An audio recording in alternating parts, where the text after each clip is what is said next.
여러분, 제가 지금 손에 들고 있는 이 책 한 권이 제 인생을 구했습니다. 평생 착하게만 살아온 나, 군주론을 읽고 비로소 나를 지키는 법을 알았습니다. 70년을 살았습니다. 아니, 정확히는 살아온 게 아니라 참아온 거였죠. 착하게 살라는 말, 양보하라는 말, 참으라는 말, 그 말들이 제 인생을 지배했습니다. 착한 사람, 좋은 사람, 그런 말들이 칭찬처럼 들렸습니다. 그래서 더 열심히 착하게 살려고 애썼습니다. 그런데 말입니다. 왜 이렇게 상처투성이인 걸까요? 왜 이렇게 빈손인 걸까요? 왜 이렇게 외로운 걸까요? 여러분도 혹시 그런 적 있으신가요? 평생 착하게만 살아왔는데 돌아보니 내 곁엔 아무도 없고 내 마음엔 상처만 가득한 순간 말입니다. 저는 그랬습니다. 그래서 이 이야기를 시작합니다. 노년에 접어든 저 같은 사람들을 위해서 아직 30대, 40대이지만 벌써 지쳐버린 분들을 위해서 그리고 지금 이 순간에도 착하게만 살라는 말을 듣고 있을 어린 친구들을 위해서 군주론이라는 책이 저에게 가르쳐 준 것.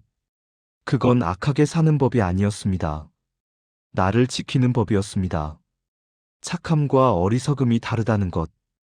경계를 지키는 것이 이기심이 아니라 생존이라는 것. 이제 그 이야기를 시작하겠습니다. 첫 번째 이야기입니다. 저는 30년 넘게 한 회사에서 일했습니다.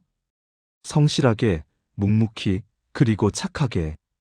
누가 일을 부탁하면 거절하지 못했습니다. 제 일이 끝나지 않았어도 동료가 어려워하면 먼저 도와줬습니다. 이 형만 믿습니다. 선배님밖에 없어요.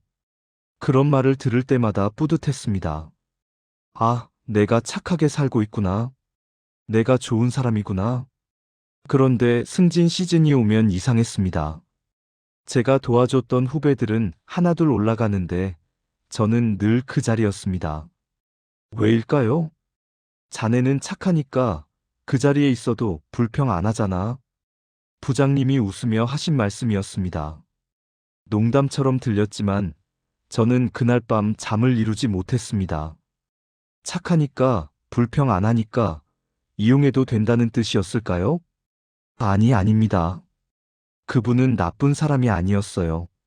그냥 세상이 원래 그런 거였습니다. 착한 사람은, 편한 사람은 가만히 놔둬도 되는 사람이었던 겁니다. 제가 40이 넘어서까지 대리로 남아있을 때 제가 도와줬던 후배는 과장이 되어 있었습니다. 그 후배가 제게 일을 시키는 날, 저는 화장실에 가서 조용히 울었습니다. 그때도 나는 그저 웃으며 넘겼습니다. 그게 착한 거라고 배워왔으니까요. 두 번째 이야기입니다. 가족 안에서도 저는 늘 참는 사람이었습니다. 큰형, 큰아들, 큰오빠. 그게 제 역할이었습니다. 부모님 병원비도, 동생들 학비도 제 몫이었습니다. 제 월급으로 감당하기 힘들 때도 있었지만 말하지 않았습니다. 큰형이니까, 착하게 살아야 하니까. 결혼하고 나서도 마찬가지였습니다. 명절이면 친척들이 모두 우리 집으로 왔습니다. 아내는 부엌에서 하루 종일 요리를 했고, 저는 웃으며 손님들을 맞았습니다. 형님 댁이 제일 편해요. 역시 마지는 다르네. 그 말들이 칭찬인 줄만 알았습니다. 그런데 어느 해 명절, 아내가 쓰러졌습니다. 과로였습니다. 병원에 누워있는 아내를 보며 저는 처음으로 생각했습니다. 내가 착한 게 아니라 내가 약한 거 아닌가. 친척들에게 올해는 좀 힘들어서요라는 말 한마디를 못한 게 착함이 아니라 비겁함이었던 건 아닐까? 아내가 퇴원한 후 저는 친척들에게 전화를 돌렸습니다. 올해는 각자 집에서 명절을 보내자고. 그렇게 말하는데 손이 떨렸습니다. 전화를 끊고 나서 몇몇 친척들은 서운하다는 말을 남겼습니다. 저는 죄책감에 며칠을 괴로워했습니다.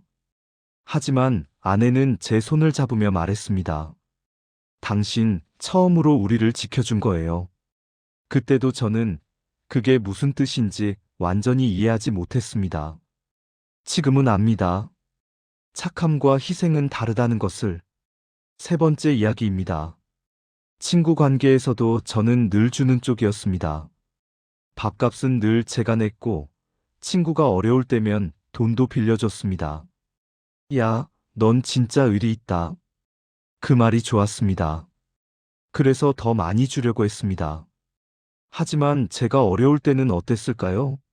제가 힘들 때, 제가 도움이 필요할 때, 그 친구들은 어디 있었을까요? 전화를 해도 안 받았습니다. 카톡을 보내도 일십이었습니다. 나중에 우연히 만나면 이렇게 말했죠. 아, 미안. 바쁘다 보니까. 너는 워낙 잘 지내니까. 잘 지낸다고요? 제가 언제 잘 지낸다고 했나요? 제가 힘들다는 말을 한 적이 없어서, 제가 늘 웃고 있어서, 그래서 괜찮은 사람인 줄 알았던 걸까요? 60대가 되어서야 깨달았습니다. 제가 친구들에게 베푼 것들이 진짜 우정이 아니라 그냥 편한 호구였다는 걸. 가혹한 표현이지만 사실이었습니다. 친구란 서로 주고받는 관계인데 저는 주기만 했습니다. 받을 생각도 하지 않았고 받을 권리도 있다고 생각하지 않았습니다. 왜 그랬을까요? 착한 사람은 베풀기만 하는 사람이라고 배웠으니까요. 그렇게 70평생을 살았습니다. 회사에서는 이용당하고, 가족 안에서는 희생하고, 친구들에게는 ATM기처럼 살았습니다. 그리고 은퇴를 했습니다. 은퇴 이후가 더 힘들었습니다. 더는 직장도 없고, 자식들은 각자 바쁘고, 친구들은 연락이 뜸해졌습니다. 저는 그제야 돌아봤습니다. 평생 착하게 살았는데, 제 곁에 진짜로 남은 사람이 몇이나 되는가? 손가락으로 셀 수 있었습니다. 그날 밤, 저는 혼자 앉아서 울었습니다. 70이 넘은 노인이 아무도 없는 거실에 앉아서 소리 없이 울었습니다. 내가 뭘 잘못한 걸까? 착하게 살았는데 왜 이렇게 외로운 걸까? 그때였습니다. 오래된 책장을 정리하다가 한 권의 책을 발견했습니다. 몇 년 전 누군가 선물로 준 책인데 한 번도 펼쳐보지 않았던 책. 군주론. 마키아벨리라는 사람이 쓴 500년도 더 된 책. 처음엔 관심이 없었습니다. 군주를 위한 책이라니 저 같은 평범한 사람과 무슨 상관이람. 하지만 할 일도 없고 마음도 허전해서 그냥 읽기 시작했습니다. 그리고 첫 페이지를 넘기는 순간부터 저는 충격에 빠졌습니다. 이 책은 제가 생각했던 것과 달랐습니다. 군주로는 나쁜 사람이 되는 법을 가르치는 책이 아니었습니다. 오히려 세상이 어떻게 돌아가는지, 사람들이 정말로 어떤 존재인지 그 냉정한 진실을 있는 그대로 보여주는 책이었습니다. 마키아벨리는 이렇게 말했습니다. 사람들은 선하게 행동할 수 있지만 모두가 언제나 선한 것은 아니다. 이 한 문장이 제 가슴을 쳤습니다. 평생 저는 모든 사람이 선하다고 믿었습니다. 아니, 선해야 한다고 믿었습니다. 그래서 상대가 저를 이용해도, 배신해도, 그 사람도 어쩔 수 없었겠지라고 이해하려고만 했습니다. 하지만 마키아벨리는 말합니다. 사람은 상황에 따라 달라진다고. 이익이 걸려 있을 때, 힘이 필요할 때, 사람들은 얼마든지 다르게 행동한다고. 그건 사람들이 악해서가 아닙니다. 그냥 인간의 본성이 그렇다는 겁니다. 책을 읽으며 저는 깨달았습니다. 제가 평생 착하게 살아온 건 잘한 일입니다. 하지만 제가 실수한 건 다른 사람들도 모두 저처럼 생각할 거라고 믿은 것이었습니다. 군주론에는 이런 구절도 있었습니다. 군주는 사랑받는 것과 두려움의 대상이 되는 것 중 하나를 선택해야 한다면 두려움의 대상이 되는 편이 더 안전하다. 처음엔 이 문장이 너무 차갑게 느껴졌습니다. 사랑받는 게 좋은 게 아닌가? 왜 두려움을 택해야 하나? 하지만 곱씹을수록 이해가 됐습니다. 이건 사람들을 무서워하게 만들라는 게 아니라 경계를 세우라는 뜻이었습니다. 아무나 넘볼 수 없는 선을 만들라는 것. 나를 함부로 대하지 못하게 하라는 것. 그게 바로 나를 지키는 법이었습니다. 평생 저는 사랑받고 싶었습니다. 착한 사람이라고 불리고 싶었습니다. 그래서 경계가 없었습니다. 누구든 제 마음 속으로, 제 시간 속으로, 제 삶 속으로 들어와도 됐습니다. 그 결과는 상처투성이었습니다. 군주로는 또 이렇게 말합니다. 모든 사람을 만족시키려는 군주는 결국 아무도 만족시키지 못하고 자신마저 잃는다. 그때 저는 뜨끔했습니다. 평생 저는 모든 사람을 만족시키려고 했습니다.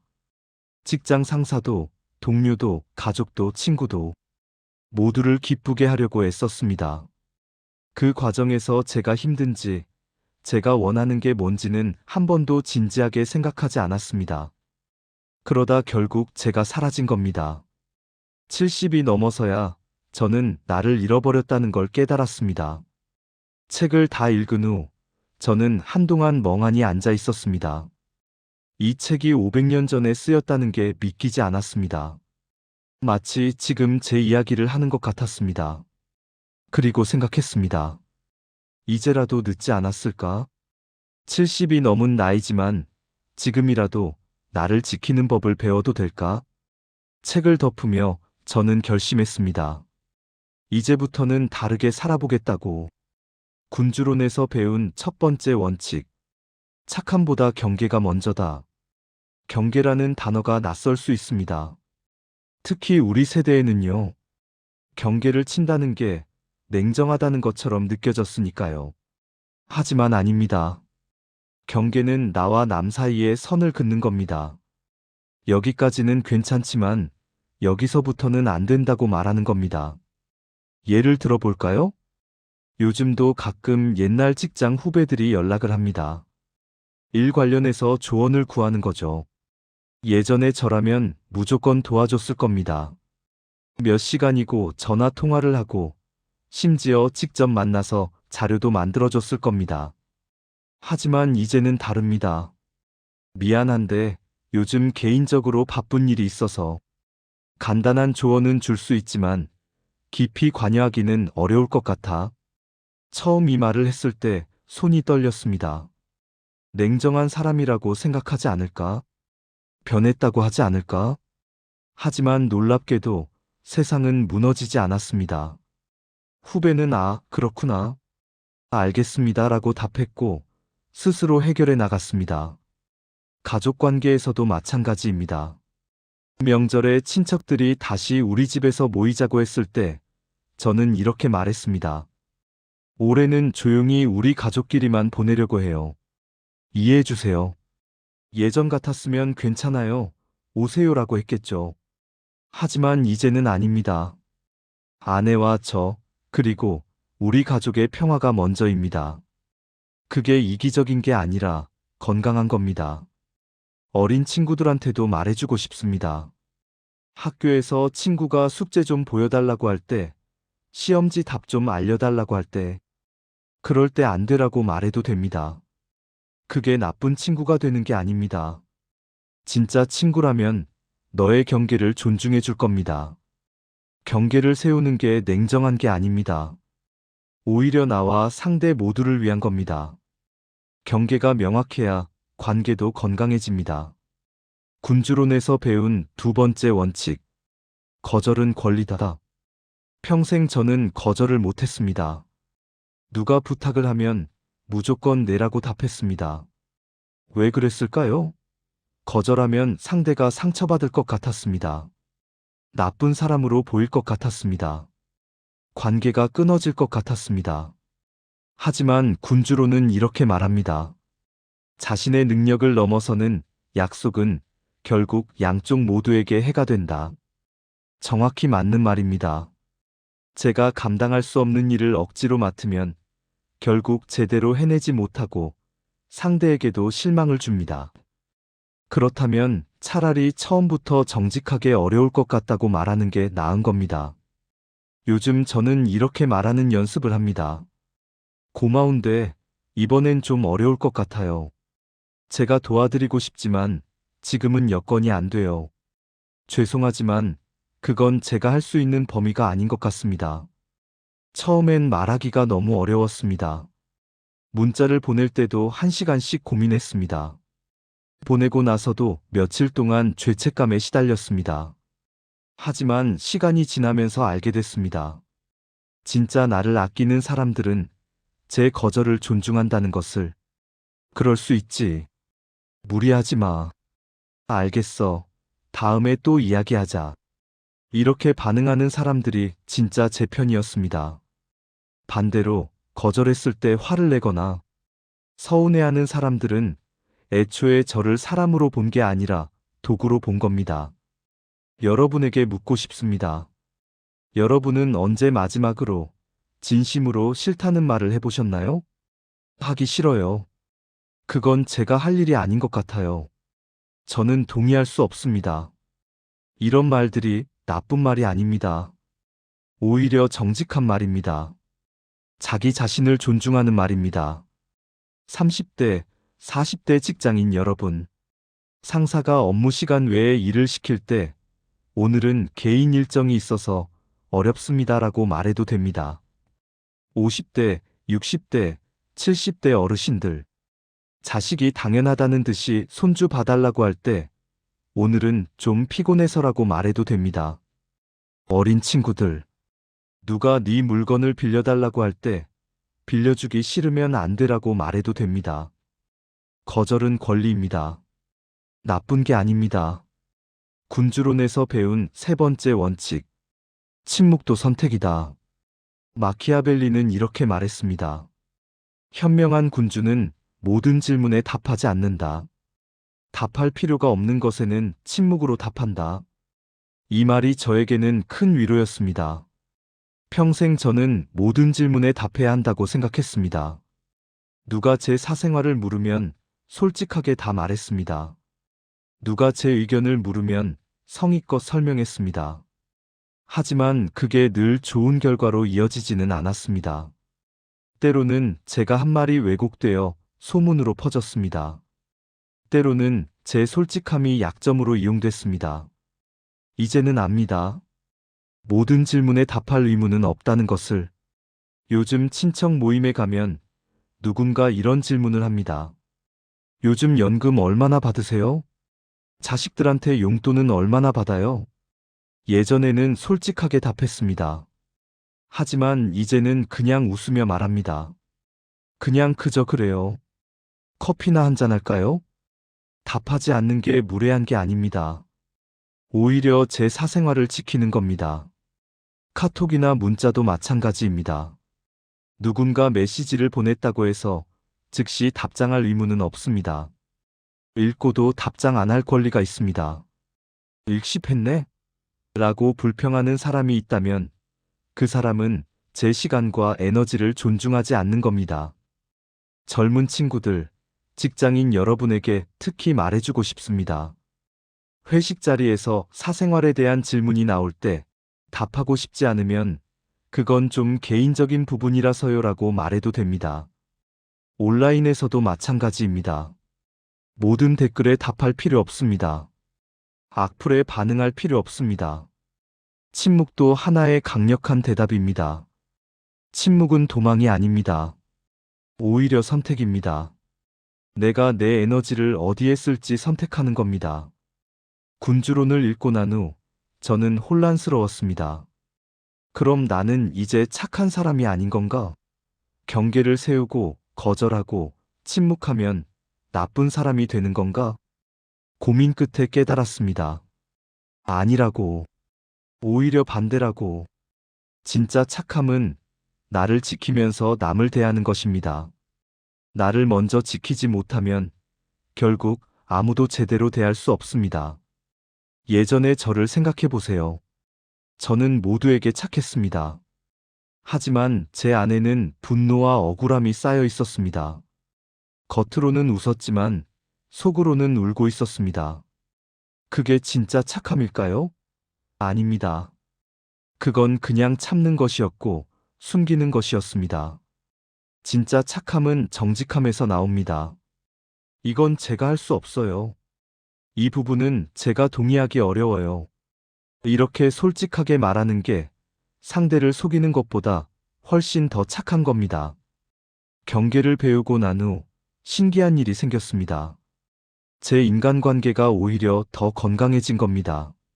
진짜 저를 아끼는 사람들이 누구인지 명확해졌습니다. 제가 거절해도 경계를 세워도 여전히 곁에 남아있는 사람들. 그 사람들이 진짜 제 사람들이었습니다. 그리고 놀랍게도 그들과의 관계는 예전보다 더 깊어졌습니다. 왜일까요? 제가 진짜 나를 보여주기 시작했기 때문입니다. 착한 척하는 가면이 아니라 솔직한 저를 보여줬기 때문입니다. 여러분에게 묻고 싶습니다. 여러분은 지금 진짜 나를 살고 계신가요? 아니면 남들이 기대하는 착한 사람을 연기하고 계신가요?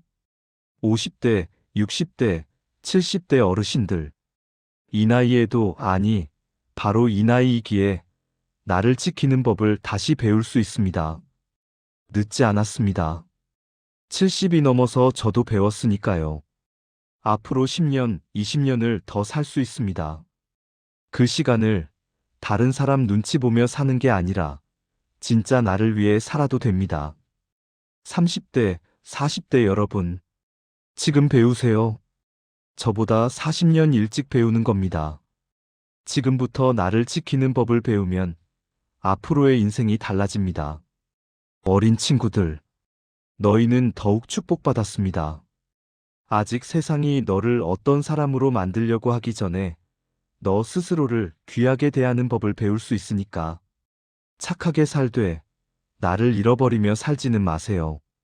남을 배려하되 나를 먼저 배려하세요. 그게 이기심이 아니라 생존입니다. 여러분, 평생 착하게만 살아온 나 군주론을 읽고 비로소 나를 지키는 법을 알았습니다. 이 문장으로 시작했던 이 이야기가 이제 끝나갑니다. 하지만 여러분의 이야기는 이제 시작입니다. 군주론이라는 책 한 권이 500년 전에 쓰인 책 한 권이 70이 넘은 제 인생을 바꿨습니다. 그 책이 가르쳐 준 건 악하게 사는 법이 아니었습니다. 나를 지키면서 여전히 선하게 사는 법이었습니다. 경계를 세우는 것, 거절할 줄 아는 것, 침묵을 선택하는 것, 그리고 무엇보다 나를 먼저 사랑하는 것. 이게 전부였습니다. 이제 여러분 차례입니다. 평생 착하게만 살아왔다면 그건 정말 대단한 일입니다. 하지만 이제는 그 착함을 여러분 자신을 위해서도 써주세요. 여러분이 평생 참기만 했던 순간을 한 줄로 남겨주시겠어요? 댓글로 나눠주세요. 여러분의 이야기를 듣고 싶습니다. 그리고 만약 이 영상이 조금이라도 위로가 되었다면 좋아요 한번 눌러주시고 구독 버튼도 눌러주세요. 혹시 주변에 저처럼 평생 착하게만 살아왔던 분이 계시다면 이 영상을 공유해주세요. 그분에게도 작은 위로가 될 수 있을 겁니다. 저는 오늘도 배웁니다. 나를 지키는 법을. 그리고 여전히 연습합니다. 착하되 어리석지 않게 사는 법을. 여러분도 할 수 있습니다. 지금이 늦지 않았습니다. 70이 넘은 제가 시작했다면 여러분은 더욱 잘할 수 있습니다. 평생 착하게만 살아온 그 마음을 이제는 여러분 자신을 향해 돌려주세요. 그게 바로 진짜 착함입니다. 고맙습니다. 여러분의 인생을 응원합니다.